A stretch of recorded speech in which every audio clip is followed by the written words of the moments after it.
Hello, everyone, and welcome to our 8th out of 10 in the series for our astrology charts that we have lovingly been donated. Very excited to get into this next one. We have a couple really interesting points before we begin, though. This chart, we actually had some issues with the birth time, kind of going back and forth communication-wise, and it is always really important to make sure that you have the right time. And even as like a professional astrologer, I've had clients where I've done entire readings for, in some cases, multiple readings. And then later, like down the road, we find out that the birth time was incorrect. So always make sure to double check, because even the difference of 30 minutes to an hour can completely change the chart. And definitely in regards to this chart, you'll see why. Okay. So here we go. The big reason why this chart needs a more accurate birth time is because the ascendant is later in the sign, which changes very, very rapidly. And then the sun is even at 16 degrees of Gemini. So if we go too many hours beforehand, then the sun actually completely changes signs, and you wouldn't be a Gemini, you would be a Taurus. And this would be kind of one of the big sticking points of why we need to be so accurate with the birth time, why we can't really guesstimate, or why you need to partner with an astrologer that can rectify the chart, which means using various questions and feedback tools to align the ascendant and align the various aspects with where they should be and with the events and kind of core personality that somebody has going on in their experience. So, and I know that this is the Gemini aspect specifically is really interesting to you. Yes. So I grew up, my 20th, like my part was always Taurus. And then when I finally learned about natal charts and looked it up, I'm a Gemini. So then I fought with myself over identity wise, but I met a wonderful group of people that said you can be both. You can show signs or characteristics of both, but I'm still stuck in that. Well, I've always been a Taurus. I want to be a Taurus, yet Gemini is peeking its head through the blinders of, no, but here's really what's going on now.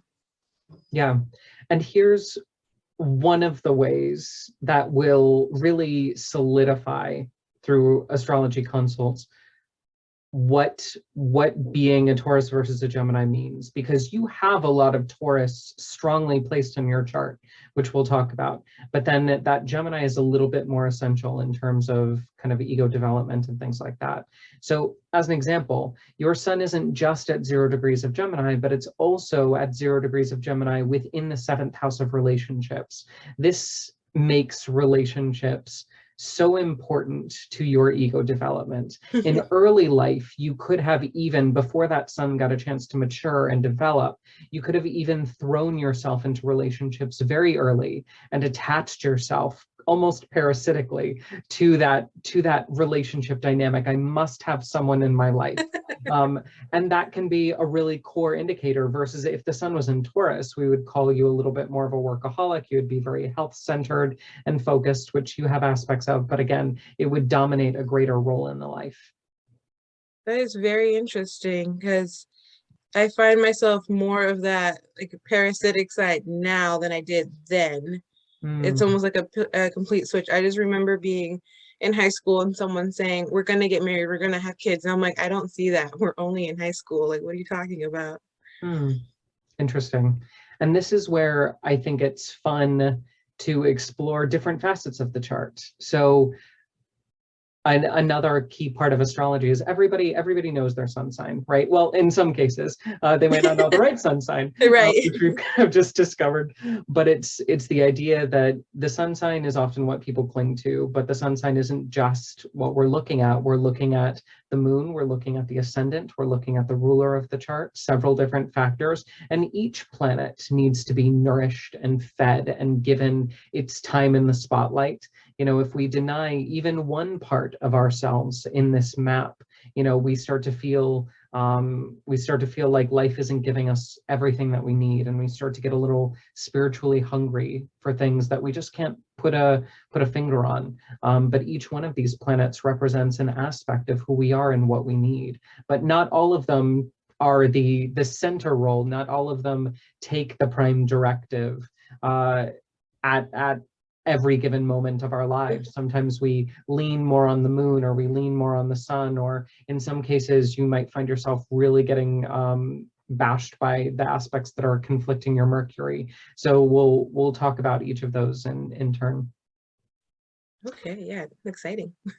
So the sun does represent the ego. And another way that I like to say it is the sun represents the way that you operate in the world. So it is your radiant, external, more young qualities, how you kind of keep yourself busy and how people perceive you to operate. So people may perceive you as a little bit more intelligent, a little bit more flighty, a little bit more curious than you actually believe you are. But that's that Gemini sun coming through a little bit stronger. Very interesting. I'm very inquisitive. I always ask, um, I guess deeper into a question sometimes of, oh, is that what you like? Why is that? Is there something in your childhood that is that why that you like something from your childhood? Because, I've met other people who said otherwise. Yeah, exactly. And all the mutable signs are genuinely a little bit more curious, but especially having Sagittarius and Gemini in the chart, Sag is all about that higher learning aspect and personal growth and development and wanting to just continue the conversation. And Gemini wants answers to catalog in its own internal library. So it's good to have that respect for the I question. have I have been in school like everyone all my life, but I've also gotten just take random classes I find interest in. My to the point where my dad says I will never get out of school. I told my dad I will always be in school. If there's another degree I can go after, I will go after it. And there are several reasons for that. One is your moon is being ruled by Saturn in the third house of writing, teaching, speaking. Another is your sun is ruling the ninth house of higher education. Several different aspects of that. Yeah. Nice. But the sun isn't the only part of us. But when we look at the top three, the sun, the moon, the rising, that's one of our major sides. The moon is another. And the moon for you is in Capricorn, which is not a sign that the moon likes to be in, because the moon rules our emotions, and Capricorn prefers things to be a little bit more black and white, a little bit more contract or business oriented, a little bit more grounded and practical, which is why when you said, we really shouldn't get married, like this is just high school, like think rationally about this. Right. That's your Cap moon coming through. And this is where you feel a lot of those Taurian vibes. Like there is such a thing as being on the cusp of a sign, where if your sun is in the early degrees or late degrees of a particular sign, within 1, maybe 2 degrees of that sign, there is that kind of fence that you're able to hop over and feel the aspects of both. But I'd say that this Taurus moon is really what, or this Capricorn moon is really what tricked you. And it just so happens that this Capricorn moon is making a trine to Venus in Taurus, the ruler of Taurus, in your 6th house. So there is that really strong earth trine in your chart, which I think is where you get that groundedness, that ability to stay rooted and settled and practical, and you're a little bit more stubborn, and all of those kind of earthy qualities. It has ruined a few relationships as far as settling down and committing. For sure. Another thing that a lot of people don't talk about with Capricorn specifically is that Capricorn has super high standards. If you do not have a 20-year plan, if you are not the best version of yourself at the time that you are asking for a major commitment, Capricorn's like, nah, we'll wait. I can do better. That is so fair. Yeah. And very true. Like there's no need to rush into things. And this is where I think the earth aspect of your chart really gets to dominate. Because normally when we see a Gemini or a Sagittarius as major placements, these are the impulsive signs. These are the signs that are just going to go for broke and why not? And let's explore, which you definitely do have that, that side, that opposite end of the spectrum. But there is this kind of weight, this anchor in your chart that's really grounding you down. Is that spontaneity inclined more towards different things? Because I feel that I find that more towards material things of if I like it, I buy it and I need it. I need it right now kind of thing. I'll try to wait it out for the most part, but if I think about it a week later, I'm back at the store. Yeah. Well, and here's the thing, thinking about it for a week is definitely a little bit more of that Capricorn type. Let's mull it over. Let's take some time with it. Whereas that impulse buy would definitely be more Gemini or Sagittarius. Now, one of the interesting things about your moon in Capricorn is that, again, it's not just a moon in Capricorn, it's a moon in Capricorn in the second house of finance, material wealth, and possessions. So when we see the moon in the second house, this is often at its worst. Hoarder qualities, where we can't let stuff go. There's deep emotional attachment to physical objects, but then there's also the idea of your heartstrings are heavily connected to your wallet. So to give you an example, like first of the month rolls around and you have to pay rent and you have to pay bills, and emotions tend to slump around that time because the feelings are literally connected to how much you have in the bank. Gotcha. Okay. This But makes sense. likewise, you can reverse that. You can also Yeah. choose to spend money or earn money, and that also gives you emotional fluctuation as well in one way or another. That is definitely tied to working so much. Working in the healthcare industry, work 12-hour shifts. I'm always picking up something here and there, but I'm currently in school, so I have forced myself to not pick up overtime. And it reflects my grades. It's great. But yeah, I've been in a slump for that reason. Yeah, definitely. I think. Um, one key aspect of your chart that I find really cool and fascinating is your North Node is also in the second house where your moon is. And the North Node is our point of life purpose and where we are going. And when the North Node is in the second house, this is often learning how to master money, and learning how to master the art and science of finance. Yeah. So this is kind of like a life direction goal over the course of your life. Not necessarily that you need to be an accountant, although Hmm. you would be rather good at that. It's the idea of understanding, what does money get you? What purpose collectively does money serve? Money is not evil, it's a tool which can be used for harmful things, but it can also be used for helpful things. So how can you refine your mastery over money and your relationship with it? I like that. I did start reading some budgeting books, and I have applied it starting in the summer, and I have already seen improvement. And they say little goals build confidence, and therefore here I am rolling through. Especially with moon in the second house. So that's, but then it is really interesting from an astrological standpoint when we look at money, because not everybody has those placements. So that book was probably written by somebody who has their moon in the second house as well. You know, everybody has different perspectives on how we are attached to various things. You learning about attachment in general, physically, monetarily, work-wise, those are really important lessons for you. Mhm. I totally Excellent. see that. Mhm. One of the other cool parts of this dynamic of the moon and the North Node in the second is Saturn in Aquarius in the third.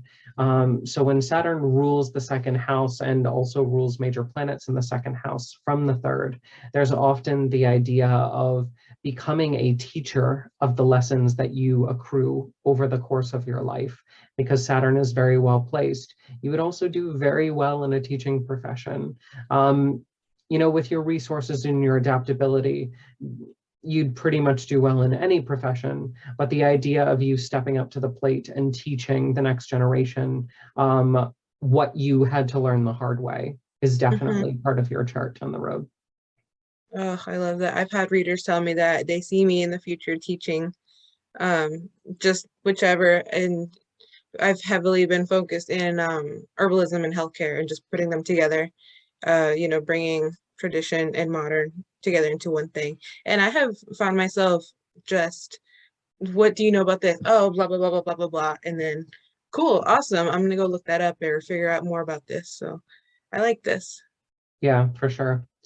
It really is fascinating to me how that sun in Taurus would almost make more sense in your chart. But And this is where we get into this argument of cusp, because if the sun was in the sixth house is the house of health. It is the house of work. It is the house of pets as well. And when we find the sun in the sixth, ruled by that planet, in this case, it would be Venus in the sixth, ruling that Taurus sun, that would be Taurus sun, we would find a very prolific healthcare career as part of that dynamic. So I think that this is one of the really good examples of a cusp chart of how, even though the sun is technically in another sign, it's bleeding through so strongly and influencing the life that there's no real denying that Venus plays a really strong role, and a really powerful role when it comes to the moon making that angle, as well as the sun's cusp influence in the sixth of health. I love that. Since I was little, I've always walked around saying I would be a doctor. I'm currently in nursing school and soon probably Bridget to medical school, because I just really want to help the underserved communities through their ethnobotany or through our ways here. So I love this. There's pictures of me holding a doll wrapped in toilet paper saying she just got out of surgery. Her important papers are in my bag. We got to go to our next appointment kind of thing. Brilliant. And I love the idea of ethnobotany. It's not just like, I want to be an herbalist. It's no, let's get back to the roots of our roots, and that's such an earthy dynamic. It's Yes. such a, let's get back to the foundation. Let's grow our own food. Let's look in our backyard. Let's identify what we have, the resources at our disposal already. We just need a little bit more information, a little bit more kind of building of what's in our backyard, and then we're set for life. It's such a Capricorn Taurus approach to herbalism, which is great. You mentioned something about pets in the sixth house. Mm-hmm. Can I get more information on that? Yeah, so the sixth house, in addition to being the house of health and wellness, it's also the house of work, and it is also known to be the house of pets. So again, if we're looking at the sixth house as a major focus of the life, then pets would also come into this area. One of the things that I find really interesting about the sixth is that when we have major medical placements here, somebody is just as likely to become a veterinarian as they are a doctor. Or like I have one client who's in the medical field. She's an RN, runs a floor, and she also trains horses on the side. I'm like, in your free time, Right. So it's that kind of dynamic where the sixth house is known to rule many different things. That's awesome. My side gig is pet sitting. Lovely, perfect. Another example of how that sixth house is really kind of shining in the chart. Mm-hmm. And this is what we would use as a major rectification tool in astrology. So as we unpack the life a little bit, we look at, what are your tendencies? Who are you? What have you naturally been inclined to do? And especially when we can't find a birth time, that information would be really useful. Regardless of the cusp conversation, I might even find it more beneficial to put your what's it called, your sun in the sixth, and just move everything, because it doesn't change the chart all that much, but it will when we get into the finer details, especially when we discuss that Mars. That's a pretty stark placement to move around. So I love that it's kind of all lining up for you, for sure.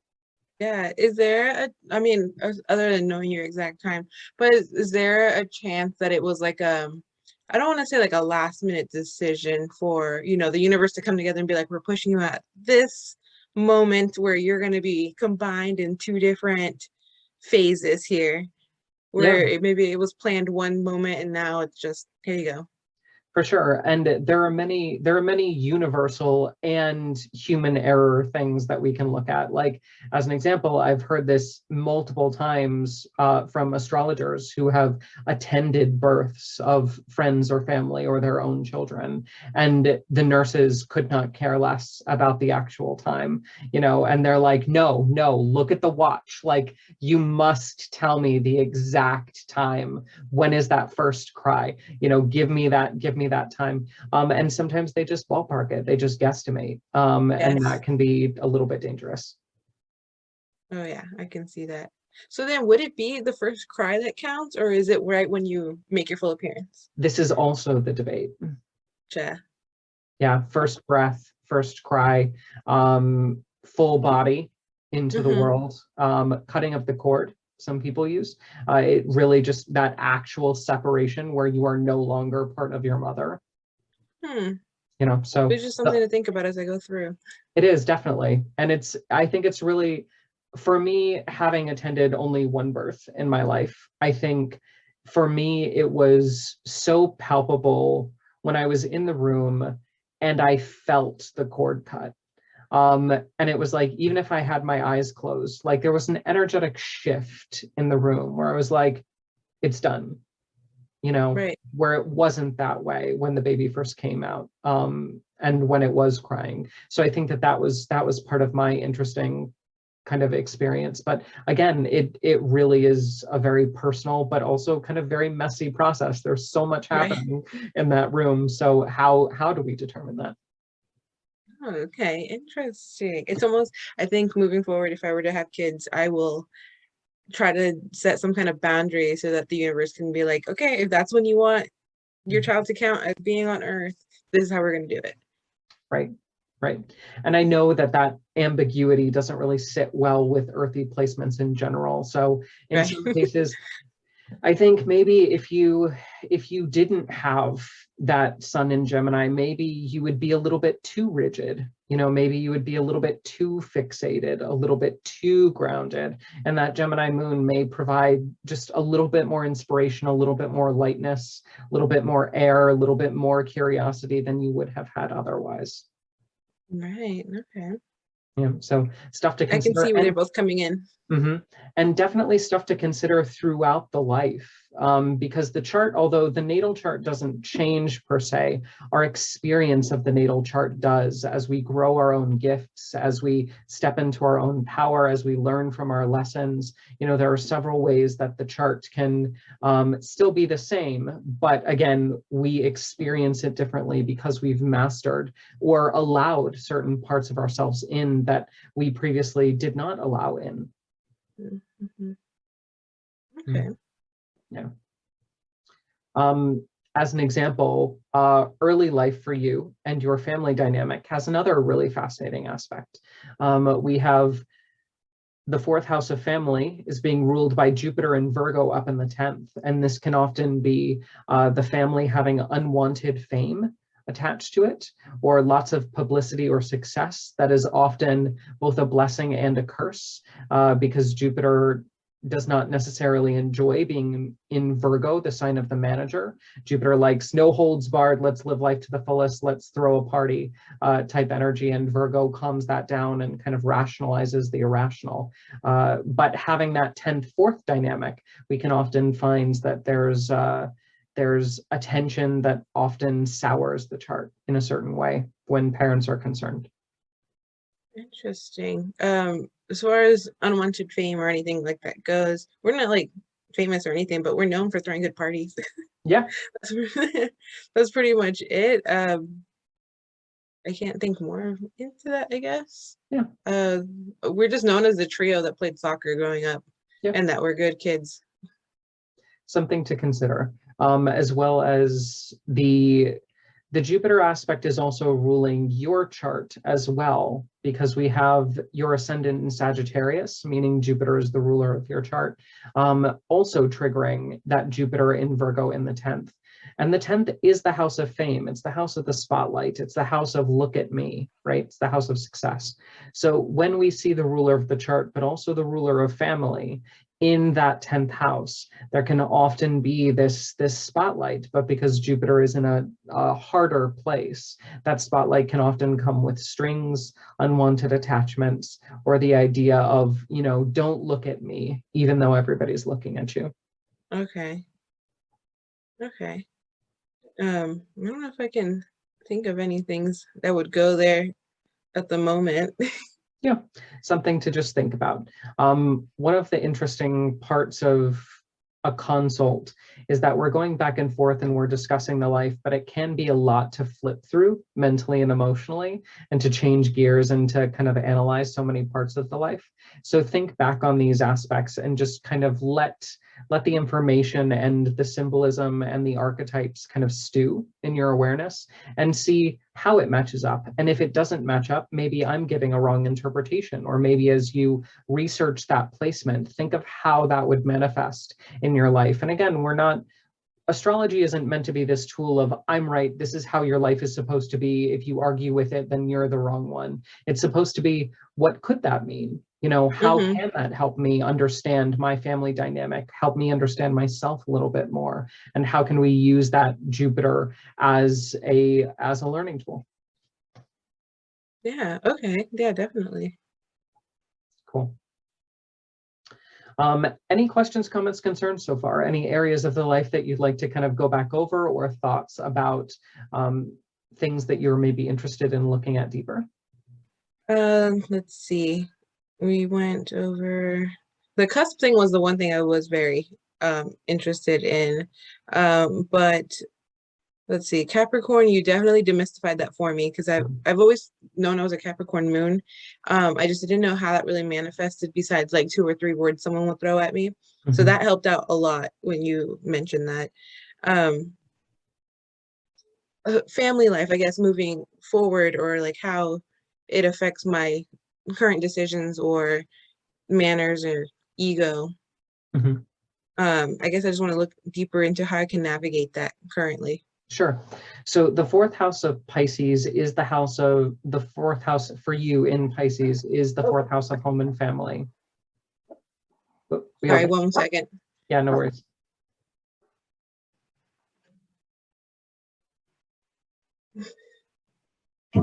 Apologize for that. Okay. No, you're fine. Speaking of family. Yeah, right. So the fourth house is the house of home and family. It is ruled by Pisces in your chart, and Pisces is mutable water. So what we find energetically in the fourth house for you is this idea of intuition, of psychism, of spirituality, of creativity, but also of lack of boundaries. And there may be some family issues where people are unable to distinguish themselves from you, and a little bit of blurring of identities. Pisces is also known on its darker side for addiction and codependence, the two fishes that are hooked to one another. But at its best, Pisces is at one with the universe. It really does have that very spiritual, very emotionally intelligent nature. Oh, that's really interesting then, because traditional Mexican family comes first all the time. And so it's always like, cancel this plan because mom and dad called for something else, or my brother called for this or that. Always pick up the phone, never miss a call, kind of thing. But the older that I get, the more I'm navigating of, we're all adults now. We can do things on our own. We don't necessarily need each other as much as we did when we were little.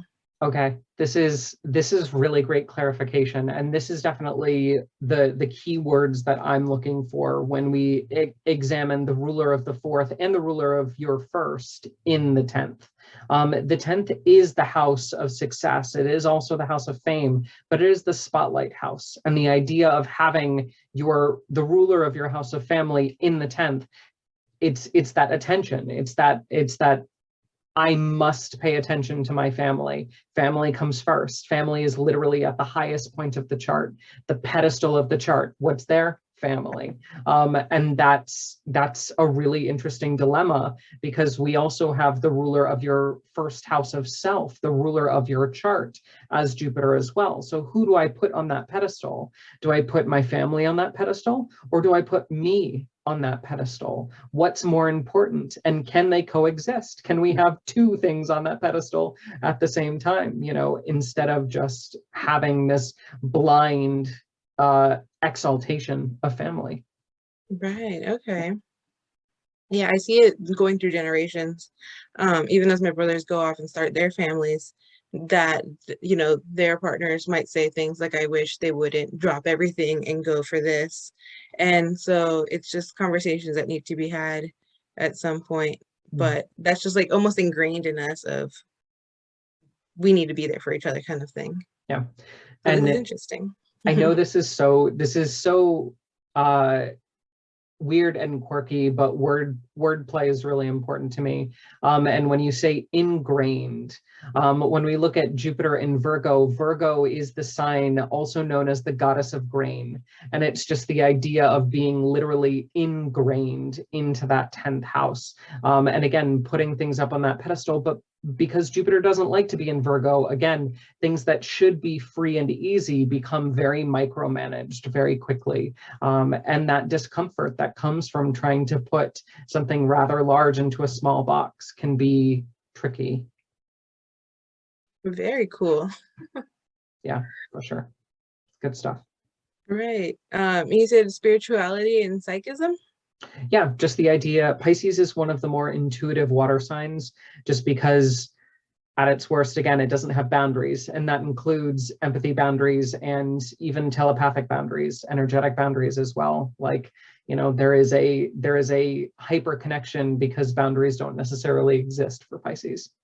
Gotcha. Okay, that's fair. I was just talking to a friend of how I think I was like astral projecting the other night. I literally saw myself in bed and I told myself, you're gonna jump back into your body, and here I go. For sure. But yeah, that's feel like that's something I've had since I was a child, though. Mhm. Heard it from my mom as well. Yeah, and that's, you know, when we look at the mysticism, especially surrounding really, really deep cultures, you know, there's always the witch of the family. But Right. in certain families, you know, spiritual gifts are passed on and they're openly discussed. So that can be part of the natural flow of your family dynamic. It sure is, and I'm so thankful for that. Especially when I started herbalism school, that it wasn't like a, I can't believe you're there. It's like, oh my God, I love that you're there. Here's everything we know. Mhm. Lovely. Absolutely lovely. And then I guess, are you able to see as far as like direction where our lives would go from a chart? Yeah. Well, and here's the thing. So when it comes to deciding life purpose or where we should go, there are skills which give you the ability to perform well in certain situations that we can look at. There is the North Node, again, the point of life purpose of where we are mastering and where our kind of karmic debt is, that we are becoming this new version of ourselves this go around. But in terms of like the choices that we make along the way, and how we choose to get to that destination, astrology is extremely hands off. We see this a lot in people's charts where they block out different aspects of themselves, or they choose to go really heavy handed into one particular area of the chart and neglect the rest. Free will is always part of the equation. So although we can say these are the tools that you have unique access to, and here's the direction that you're going over the course of the life, how you get from point A to point B is still your decision. Gotcha. I guess, how can I nourish and say thank you to these placements then? It's Mm. almost like these are its own little, almost like little people sitting in their little porches of like, here you go. Yep, planets are people. That is definitely one of my mantras that I use and frequently live by. So if you're interested in astrology and you'd like to get a little bit more hands-on with the practice, especially from a spiritual perspective, we can use planetary altars to do that. The idea of making physical spaces in the homes, kind of like an ofrenda, right? Except to the planets. The idea of saying these are all of the things associated with Venus, and she seems to play a really big role in your chart in the 6th house, and worshiping and kind of working with and offering thanks and gratitude to the goddess of abundance via Venus, you know, and that being a major way that we can make space for them in our lives, but also honor that our gifts are not just our own. Okay, cool. I never thought about that until now. Like it dawned on me of like, say thank you. Yeah, for sure. And we would use that also when planets are not great. And let's look at an example of why planets are not necessarily great in your chart. And in that same house of health, wellness, and pets, we also have Mercury. Mercury in Taurus tends to create a rather stubborn mind, a mind that is a little bit unchanging, prefers predictability, likes schedules and routines. But then that Mercury is also getting a square from your Saturn and is making a trine to Neptune, who tends to make things rather muddy as well. So having that Saturn being so opposed to that Mercury, there's this vibe of, I know what I know. And if you don't agree with it, then you need to do your research.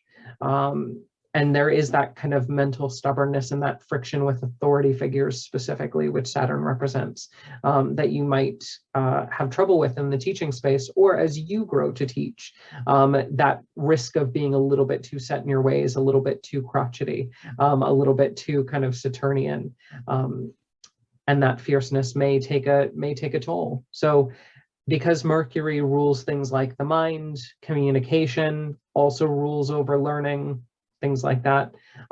You might set up an altar to Mercury if you have to send a really important email, go for a job interview, because again, the sixth house is the house of work.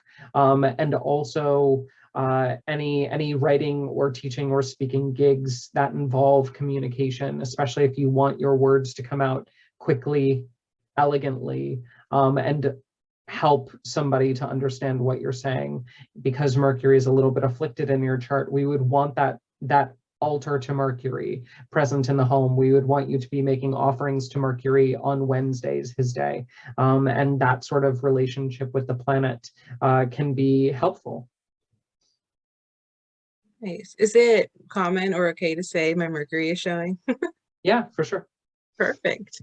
I think it's important when we look at astrology as an archetype science that we recognize that each one of these planets is present within us to varying degrees. And although some might be more important than others, like we haven't talked about your Mars yet, but the idea of each of these is on our radar at all times. And our decisions are not just lunar, they're not just solar, they're not just Venusian, they're not just mercurial. They are collectively sitting at the round table of our experience, and each of these voices has a say. That's awesome. That sounds like a lot of chaos. Just sitting at the round table talking. It is, which is why, certain planets have a higher vote because of their placements in the chart. Some planets are stronger than others. Like as an example, your Mercury is a little bit weak. Your Venus is very strong. Your moon, although is a little weak, is ruled properly. So weak in nature, but supported by the other planets. Saturn is very strong. All of these aspects kind of are taken into consideration. All right. This is awesome. Cool. So let's wrap up the last kind of planet in the chart that we should talk about, which is this Mars in Aries. So although we're used to this earthy energy in the chart, you do have this rather intense spark. Mars is the planet of action, initiation, will, and drive. He's placed very lovely in his home sign of Aries, in the fifth house of creativity, sexuality, children, and parents. This is kind of like a manifestation house, is a good way to think about it. It rules over things like libido, which Mars can definitely spike into a fiery rampage. But then it also rules procreation, like making children. It also rules all acts of creativity. So there is a strong way to be inspired in your chart that can really tap into one of the elements that is overlooked if you don't look for it, right? Because although you have this Sag ascendant, Sagittarius also being a fire sign, there's no real aspect to this Mars. And so it can be almost hidden unless you call on it specifically. This is really interesting. I've always thought my whole life I didn't want kids until the person I met now. Now I'm more like, oh, okay, I'm open to it. Creativity wise though, I think I'm always writing down an idea and then I play with it until I get it right. But it's like such an overwhelming desire to like go put your hands in this and do this now. Yeah, Mars takes no prisoners. It's that raw energy, that passion, like you said, that desire that really comes out, and it has to be done right now. There is no delay. Right, there's no waiting later. No. Sure. Even if I write an idea, I'll probably lose it. Yeah, exactly. Because one of the other things with Mars is that Mars can also rule temper. and Mars as an energy, as an archetype, as a force. If you don't acknowledge Mars, especially when it wants to be acknowledged, it will get rather pouty, and storm off in an angry rage and is like, fine, you don't want to listen, then creative dry spell. There you go. It's so interesting. I do find myself off and on like that. Yeah. And it's, regardless of if we look at this spiritually, if we just look at this personally, that's exactly how the mind and the heart operates. If we don't use our skills, if we don't constantly connect with these pieces of ourselves, they tend to wither. They tend to get jealous. They tend to feel like they're being slighted, and we act like children. We don't really grow out of that. We're just in older bodies, having Right. the same childhood experiences over and over. And we may learn from them, but these pieces of us that feel like they're not being acknowledged can often throw serious temper tantrums. And Mars is one of those for sure. I see. Okay. I like this. This has definitely brought some clarity to how I behave sometimes and how I think, or like wake up one day and this is all I want to do kind of thing. Mm-hmm. For sure. Any kind of final questions, comments, concerns, or things you wanted to chat about before we wrap up? No, I think I got my subconscious questions answered. Cool. Awesome.